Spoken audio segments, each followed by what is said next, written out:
Luke and I will be out on social media opining and analyzing all things wild card race for the Birds, north of the border in Toronto, and, of course, on to Yankee Stadium this week. And on Wednesday night, we'll be watching the game out at Greenmount Station with Ryan Jensen and Alex Lewis of the Baltimore Ravens, the undefeated Baltimore Ravens of 3-0, who take on the Oakland Raiders here this week. And, of course, we'll be doing that at Greenmount Station for the Bone Marrow Registry and for There Goes My Hero. This guy joined us a couple of weeks ago. He is our WNST partner on behalf of the Living Classrooms Foundation. Of course, we got Maritime Magic on Friday. There'll be thousands at that party as well. 3-0, head coach Brian Billick. There are no bad 3-0 teams, are there, as a head coach, right? No such thing as a bad 3-0, because people make the point, and I've heard people saying, well, okay, the combined wins of the teams they played, they have one win between the three of them. It doesn't matter. That's what the schedule is. And this is the order the league said you got to play them, and it's better than any of the other alternatives. So I know it's been tight, but the fact that it's particularly a road win in Jacksonville, I know Jacksonville's been struggling, but going down there, that was a good win for the Baltimore Ravens. All right, so, good wins and bad wins aside, there's always the way you're trending and how you're playing. I'm not one of those guys. I mean, I got off the plane on Monday morning, and I jumped in my Uber, and the driver looks at me, sees my Ravens hat, and says, they barely won.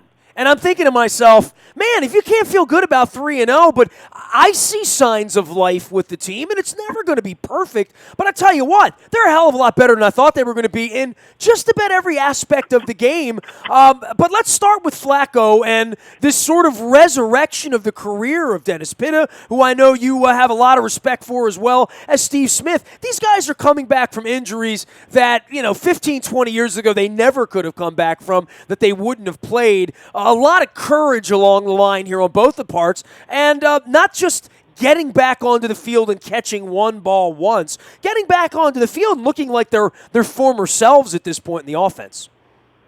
Yeah, and you throw Terrell Suggs in there as well. Those were big questions coming into the season, not the least of which, of course, Joe Flacco coming off the knee.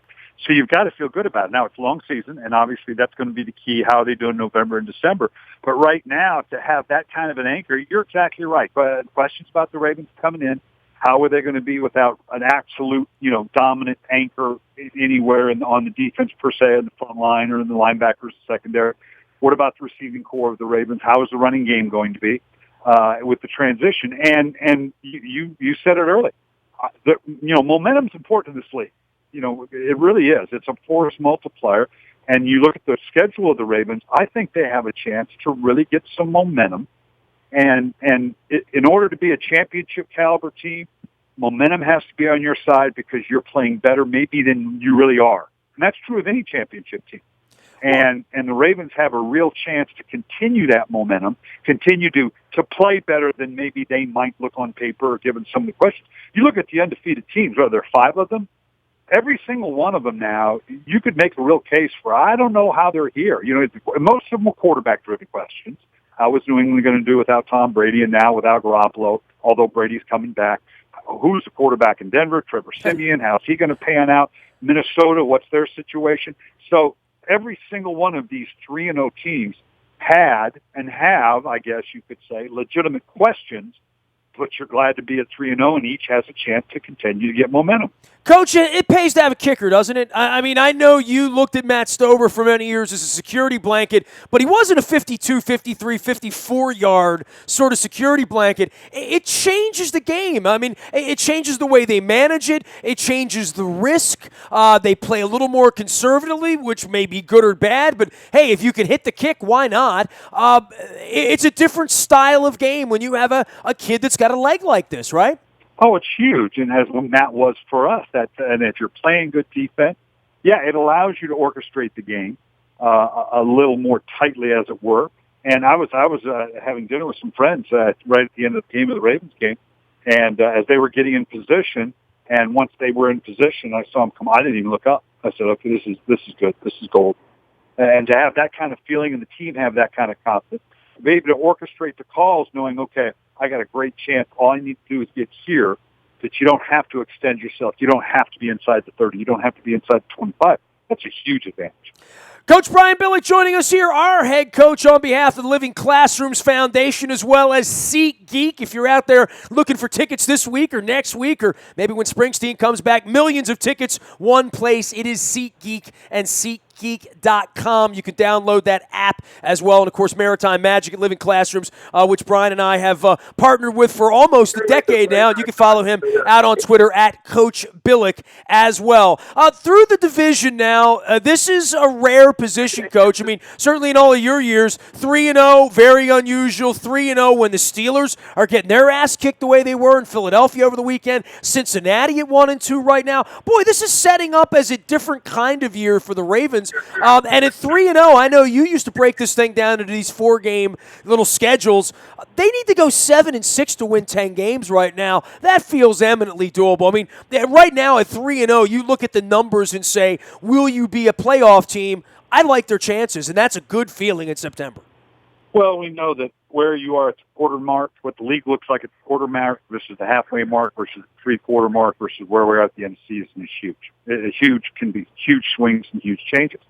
I thought, and this shows you how tight it is in the league right now. I thought going in Pittsburgh and the New York Jets, talked about it on my Game Day First show on Sunday morning on the NFL Network. These teams looked like they had the momentum. They had all the pieces, explosive offensively. These two teams, I thought they could be on a crash course with New England to be the teams to beat in the AFC, and then both go out and just look terrible. So, and they're not terrible teams. They have potential to be very good teams, but it shows you it truly is week to week. There is no gimme. So the guy that's going, well, they barely pulled it out. I think the Pittsburgh Steelers would love to have barely pulled out a game against a rookie in Carson Wentz and that Philadelphia Eagle team. I know you're not the one to hand out all the plaudits and the accolades to Bill Belichick, but certainly of all the things that he's done, of all the things he's touched, whether it's, dirty game tape from the woods or whether it's airing footballs or whether it's just, incredible defensive schemes and, picking the right players and doing all the right things over the last 15 years to have this success. These last 3 weeks stand to be impressive on their own, right? Like, aside from Brady and all that he was tied to, this had nothing to do with Brady. To get this team to 3-0, it's as a coach, you must marvel at what's going on up there at Foxborough. Well, and I think because of all the talk about Brady, and legitimately so, Tom Brady's not playing, how good's Garoppolo, and he goes down, it's overshadowed the fact of how good a team this really is. I don't think we saw how good a team it was. The ability to pound away with LeGarrette Blount. And this is without Gronkowski. Martellus Bennett, what a great pickup for them.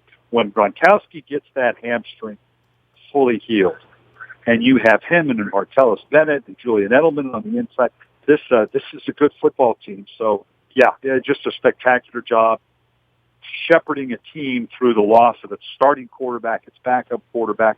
They've got the pedigree to do it, and they're going to be there in the end. Going to be exciting. He is head coach Brian Billick. Coach Billick out on Twitter on behalf of the Living Classrooms Foundation, joining us here each and every Monday, talking some football as well. All right, so for Cincinnati, a little concern there? I mean, this is the choppy start that Marvin really hasn't had in Cincinnati in a number of years. Yeah, and I think we're seeing the big question everybody had was what about the receiving corps with the losses they had in free agency? Was it going to be the same? Well, it's not. A.J. Green's brilliant, but they don't seem to have the same efficiency in their passing game. And their run defense is a little surprising. You thought although it was very good against Denver, that's the most impressive thing about Denver, notwithstanding the quarterback situation. People are wondering, well, could they really run? Play great defense to run the ball, right? We know that for them. Well, last year they didn't have, they had 130 yards total in their first 2 games. They exceeded that in each of their first games. So they go on to Cincinnati, and they only get 50 yards rushing. So, okay, what's going to happen now? Well, the young Trevor Siemian steps up, has 4 touchdown passes, and he's been able to pick up the slack. So Denver's also showing they're as advertised. Great defense. Yes, they can typically run the ball, and Trevor Siemian so far looks to be like a good player. Yeah, and the young quarterbacks, that's the story here, right? I mean, that's what Peter King's writing about this week. I think that's what everyone's going to be talking about. While the Carson Palmers are getting, crushed in Buffalo, the Trevor Siemians and the Garoppolos and certainly Carson Wentz, and I know we spent a whole offseason here, Coach, as we always do, talking about Carson Wentz and Jared Goff and all of these these young quarterbacks and who's going to be, obviously what Dak Prescott's done in Dallas is also impressive. But Carson Wentz wouldn't even be on the field right now if Teddy Bridgewater didn't blow out a knee up in Minnesota a couple weeks ago. Yeah, and these two young quarterbacks, think about it. Carson Wentz and Dak Prescott have 169 throws between the two of them, not a single interception. That in 3 games. I mean, that's unfathomable. And Carson Wentz, Dak Prescott, they lead the league in third down conversions with a rookie quarterback. This box score against Chicago, now it was against Chicago, so you've got to qualify it a little bit. This is the one Dallas wants to play. What they have almost 200 yards rushing, 240 yards passing, a touchdown, no interceptions. I think they were 5 of 10, something like that on third down, 4 of 4 in the red zone. This is the kind of game with that many throws, that many rushing attempts. This is the game that Dallas wants to play. Well, I mean, in Dallas, okay, fine. The Redskins, I mean, even the Giants will be heard from, but what's gotten into the Philadelphia Eagles? I mean, Schwartz took over that defense up there. Pittsburgh has this explosive offense. We've all talked about it. It's really a head-scratcher. I didn't get a chance to watch all of the game. I watched it sort of transpire coming in from the locker room in Jacksonville and getting back to my hotel room and starting to do some. But I really thought Pittsburgh was going to crawl back into that thing in the second half, and it went exactly the other way, right? Yeah, dominant defensive performance. And, when I was up there and watching practice and talked with Jim and Doug Pedersen and Howie Roseman, the GM, and they had just made the Sam Bradford trade and all that, or this was just prior to that, they were wholly committed to the idea of, we don't think Wentz will play. And that we're okay with that. I got the sense they really thought they were maybe a year away, having to reshuffle from all the things to deal with Chip Kelly. I don't want to say this will surprise them because they're going to have confidence in themselves. But to be this good, now, again, they open with Cleveland, Chicago, so let's slow down here. But Pittsburgh's pretty darn good. Now, they played them at home. Now we got to go see if they can go get that good road win. But they appear to be the real deal, and Jim Schwartz has done a heck of a job with the defense. No one's done a better job than the Minnesota Vikings on the other side, not only making the move, making the trade, risking the number one, but sort of rallying the troops to say our defense can get us there as long as our offense isn't messing things up. And they're another 3-0 team right now that, given the turmoil they've had, and some of the Eagles' turmoil was self-inflicted, obviously with the Vikings it's been one injury after another. This is a very, very impressive thing Mike Zimmer's done up there in Minnesota. Yeah, that's total defense in the league right now. And quick 30-second quiz. Name the defender on the Minnesota Vikings football team. I'll give you Anthony Barr for $100. Okay, there you go. And that's about it. But I tell you what, this is as well coordinated, solid defensive group as there is. You got to be impressed. Sam Bradford obviously playing well. They got to find the running game again. But that defense is going to take them a long way. They're the real deal. Mike Zimmer doing a heck of a job with it. Well, yeah, I'm glad you didn't make me name 2 guys, because if I had to name 2 guys on the Rams, I'd probably struggle. Hey, they haven't gotten off to a bad start, and on top of that, this Arizona collapse. They were my favorite team coming into the year, probably because I like Bruce Arians, and they've been so close, and you want to see the wide receiver there finally get a ring to go with the statue and all the stuff that's going on. The Cardinals have fallen from grace, and Seattle doesn't look that talented. This feels like a division that's kind of up for grabs, and I wouldn't have said that 3 weeks ago. Yeah, it really is, because there's question marks about all of them. Now, they can come back. We've seen Seattle get healthier, and problem is they're not running the ball as well, and Russell Wilson may be a 500-plus throw guy this year. For the first time, he's been under 450 because, they run the ball. It's a great defense. He hasn't had to do it that much. And I think he's up to it, but he's going to be a 500-plus throw. Arizona's a head-scratcher. There seems to be some lingering from the last playoff game. I have no idea what's going on in L.A., why we're not seeing Jared Goff. We will at some point. I have no question about it.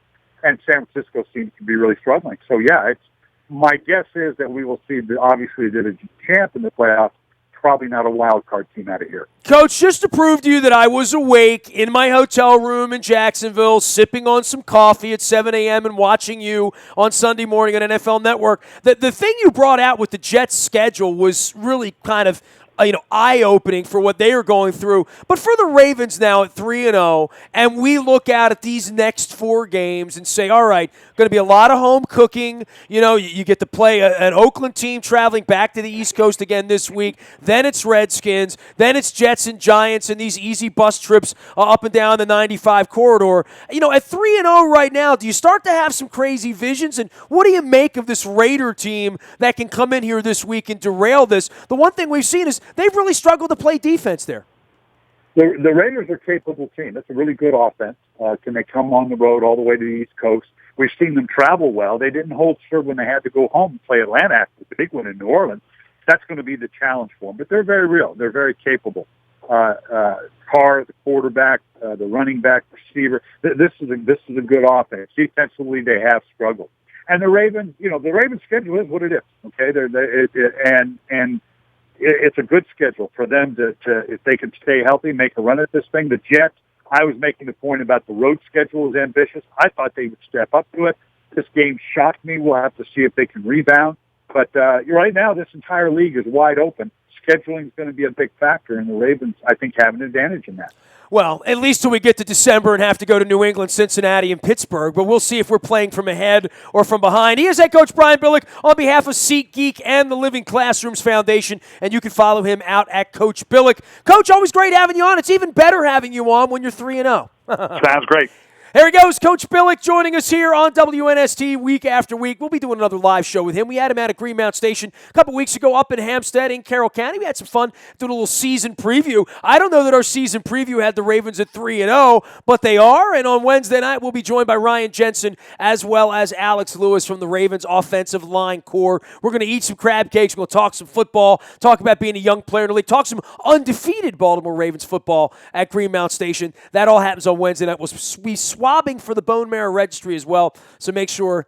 I don't have any spit right now. I got to get some water, but give us spit. Come on out to Carroll County and get swabbed and get on the registry. Say hello to the football players. I like it because I get fresh produce on the way home as well every time I drive up to Hampstead. You can find me out in the Bayou Toyota Audio Vault 24 hours a day from anywhere in the world on your mobile device by downloading the TuneIn radio app. We do come in crystal clear from anywhere in the world. Our morning newspaper is served to you at 7 a.m. It's all brought to you by Planet Fitness and PlanetFitness.com. Still $10 a month to get in the best shape of your life there. And last but never least, breaking news happens first on the WNST Tech Service. That is powered up by Coons Ford of Security Boulevard. You'll always be the smartest sports fan in your space because you always get the breaking news first on the WNST Tech Service. And, of course, Dennis is here on Thursday driving you home from 3 until 5. I am nasty at WNST.net, Twitter, Facebook, LinkedIn, Snapchat, Instagram, streaming live on Facebook Live as well as on our YouTube WNSTV channel. We are WNST.net, AM 1570, and WNST Towson, Baltimore. And we never stop talking Baltimore sports.